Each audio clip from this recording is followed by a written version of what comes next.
Morning all of you. वर्ग 8वीं, विषय विज्ञान, और हमारा जो घटक है वो है परमाणु का अंतर्भाग। ठीक है, इसके पहले हमने परमाणु की संरचना पढ़ा है। ठीक है, तो अब हम आज पढ़ेंगे नाभिक का जो है बाहरी भाग।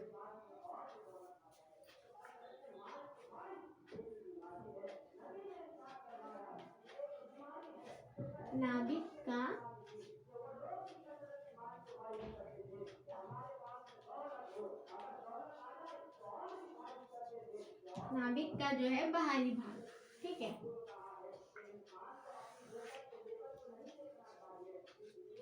अब नाभिक का बाहरी भाग क्या है?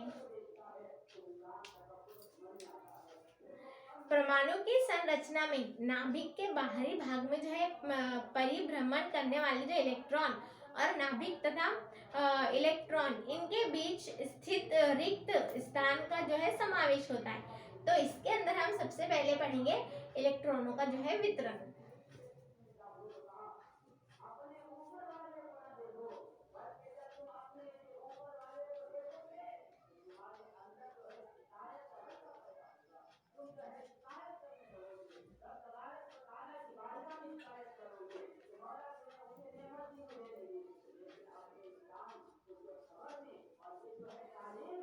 इलेक्ट्रॉनों का वितरण।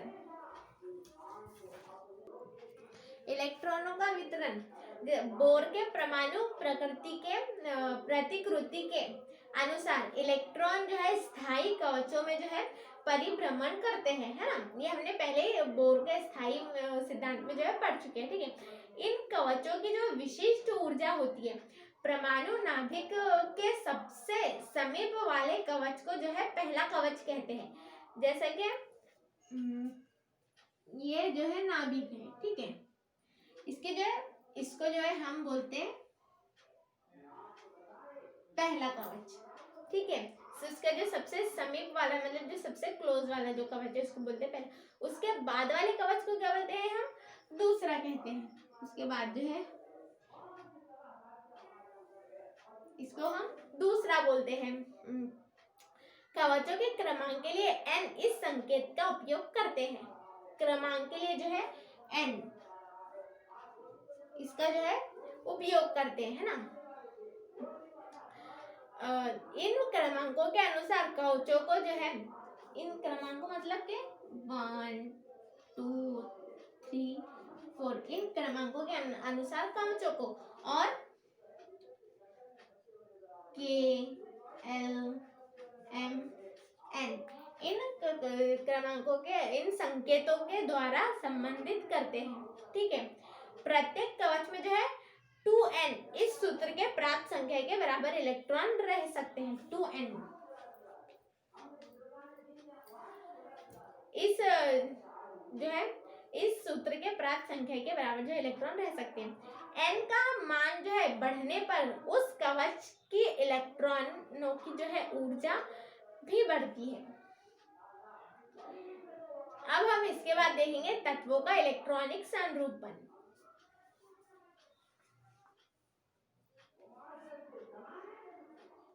तत्वों का इलेक्ट्रॉनिक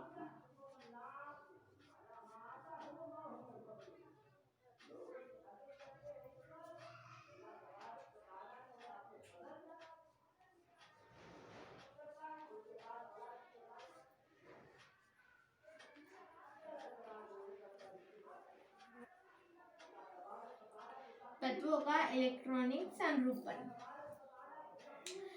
हमने देखा कि जो KLMN जो है इन कवचों में जो है क्रमतः और जो है अधिक से अधिक 2, 18 और 32 इलेक्ट्रॉन समा सकते हैं। मतलब के 2, 18, 32 जो है 2, 8 18,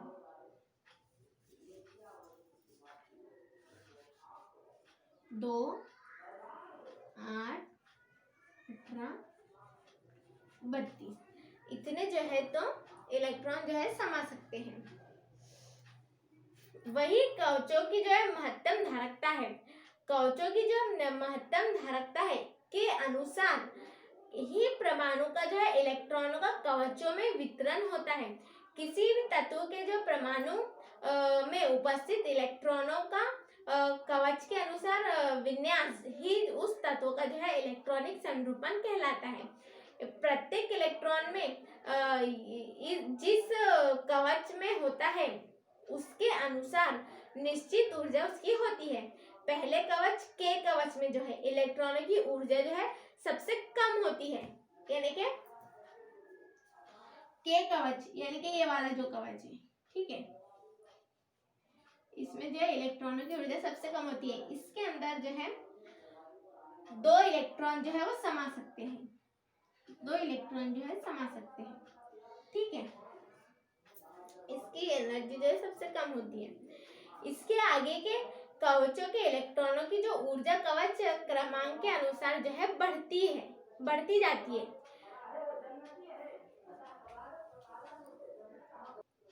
तत्वों के परमाणु का इलेक्ट्रॉनिक जो है संरूपण इस प्रकार होता है कि उसके जो है सभी इलेक्ट्रॉनों की जो है एकत्रित ऊर्जा कम से कम होती है।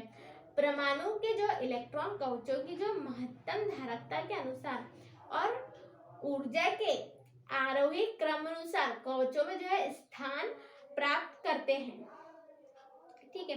संख्या स्वरूप जो है इलेक्ट्रॉनिक संरूपण अल्प विराम से जो है अलग किए हुए अंकों द्वारा दर्शाया जाता है। इसके अंक ऊर्जा के आरोही क्रम वाले कवचों में जो है उपस्थित इलेक्ट्रॉन संख्या दर्शाते हैं। उदाहरण के लिए जैसे कि सोडियम के इलेक्ट्रॉनिक संरूपण देखेंगे अपन, ठीक है।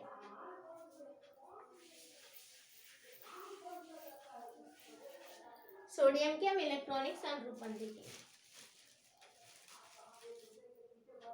ठीक है। सोडियम का जो इलेक्ट्रॉनिक संरूपण जो है वो है हमारा 281। इलेक्ट्रॉनिक कॉन्फ़िगरेशन क्या है? 281। इसको वाइट से इलेक्ट्रॉनिक संरूपण है 281। इसका एटॉमिक नंबर क्या है? 11, ठीक है। तो अब क्या होगा, इसका अर्थ सोडियम के परमाणु जो के कवच है, ठीक है,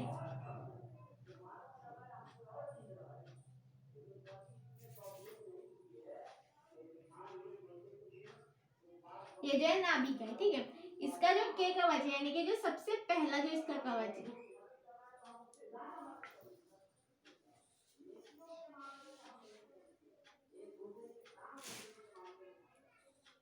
इसका जो सबसे पहला कवच है, ठीक है, इसके अंदर इलेक्ट्रॉन कितने होंगे? के कवच में 2, है ना,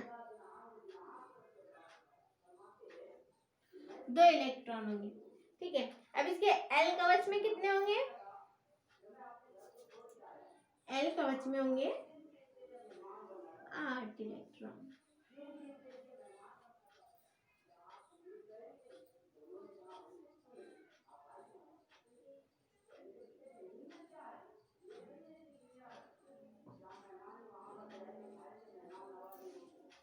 कितने होंगे इसके अंदर? एल कवच में जो है 8 इलेक्ट्रॉन। अब ये कितने हुए? 6, ठीक है, ये हो गए 8 इलेक्ट्रॉन।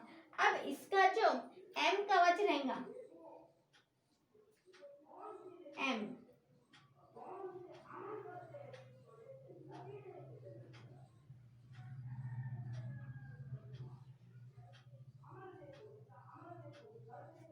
इसके अंदर कितना? अब क्योंकि इसकी इलेक्ट्रॉनिक जो है कॉन्फ़िगरेशन 1 है तो इसके अंदर जो है 1 इलेक्ट्रॉन है, लास्ट 2 1, ये जो है सोडियम का 11, सोडियम का एटॉमिक नंबर 11 है। इसकी इलेक्ट्रॉनिक कॉन्फ़िगरेशन है 2 8 1 और जो है एल कवच के कवच में जो इसके 2 इलेक्ट्रॉन आएंगे, एल कवच में जो इसके 8 आएंगे और एम कवच में जो इसका 1 आएगा, है ना। इस प्रकार से जो है कुल 11 इलेक्ट्रॉन वितरण किए गए हैं, है ना। ठीक है, अब हम इसके बाद देखेंगे संयोजित वैलेंसी और जो है इलेक्ट्रॉनिक समरूपण यानी कि इलेक्ट्रॉनिक कॉन्फ़िगरेशन, संयोजकता और समरूपण। संयोजकता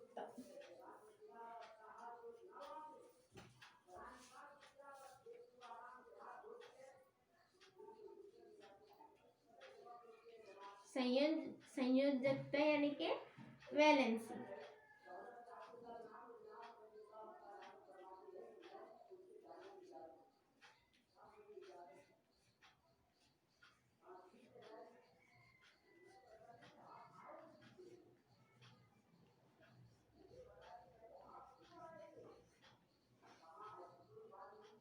इलेक्ट्रॉनिक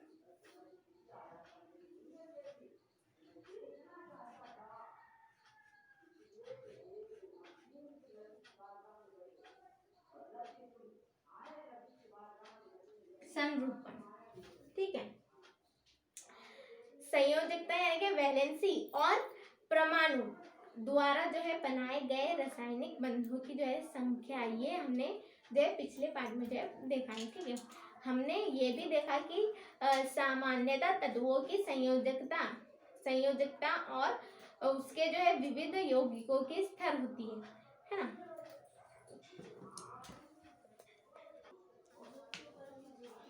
तत्वों की जो है संयोजकता यानी कि वैलेंसी, यौगिकों में उपस्थित रासायनिक बंध, इनसे संबंधित संकल्पना इलेक्ट्रॉनिक संरूपण के कारण जो है स्पष्ट होती है। ठीक है, परमाणु स्वयं के बाह्यतम जो है कवच के इलेक्ट्रॉनों का जो उपयोग करके रासायनिक बंध बनता है। परमाणु की संयोजकता यानी कि वैलेंसी इसके बाह्यतम कवच के इलेक्ट्रॉनिक संरूपण के आधार पर निर्धारित होती है। इसलिए जो है बाह्यतम कवच को जो है संयोजकता यानी कि वैलेंसी कवच कहते हैं। बाह्यतम कवच के इलेक्ट्रॉनिक संयोजकता इलेक्ट्रॉन कहलाते हैं। परमाणु की जो संयोजकता का संबंध परमाणु में उपस्थित संयोजकता इलेक्ट्रॉन की संख्या से जो है होता है। वो जो है स्पष्ट होता है कि सर्वप्रथम हीलियम और जो है नियोन, इन तत्वों को देखें, ये दोनों गैसों अवस्था वाले जो तत्व अन्य किसी भी परमाणु से जो है संयोग नहीं करते। ये जो है तत्व रासायनिक दृष्टि से जो है निष्क्रिय है और जो है उनकी संयोजकता यानी कि संयोजकता शून्य है। हीलियम के परमाणु में जो है 2 इलेक्ट्रॉन होते हैं। हीलियम के परमाणु में जो है 2 इलेक्ट्रॉन होते हैं और वो जो K इस पहले कवच में समाविष्ट होते हैं। जैसा कि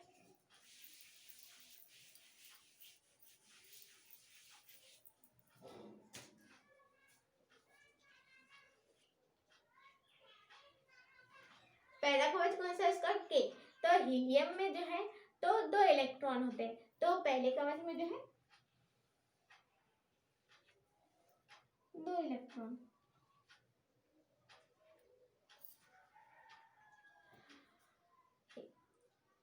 हीलियम में जो इलेक्ट्रॉन का केवल एक कवच K है और वो ही बाह्यतम कवच भी है।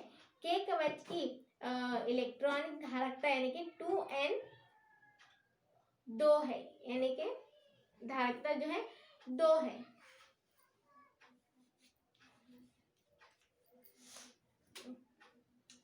अर्थात हीलियम का एक बाह्यतम कवच पूर्ण भरा है।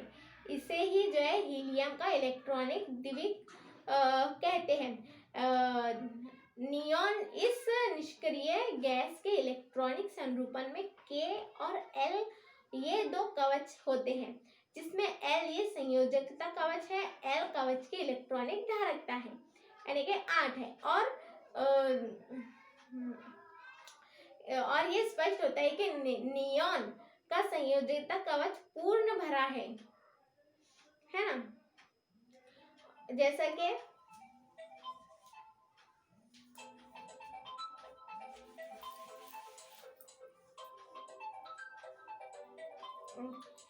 नियॉन, ठीक है, नियॉन का जो K कवच है उसमें जो है 2 इलेक्ट्रॉन है, ठीक है। और जो 8 एल कवच है उसमें जो है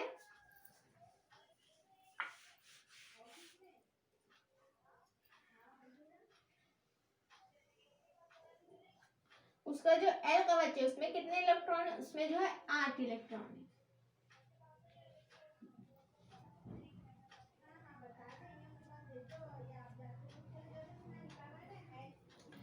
तो हम क्या देखते हैं, जो एल कवच है इलेक्ट्रॉन से जो है पूरा भरा हुआ है ना। और इससे ये स्पष्ट होता है कि नियॉन का जो संयोजक कवच पूर्ण भरा है।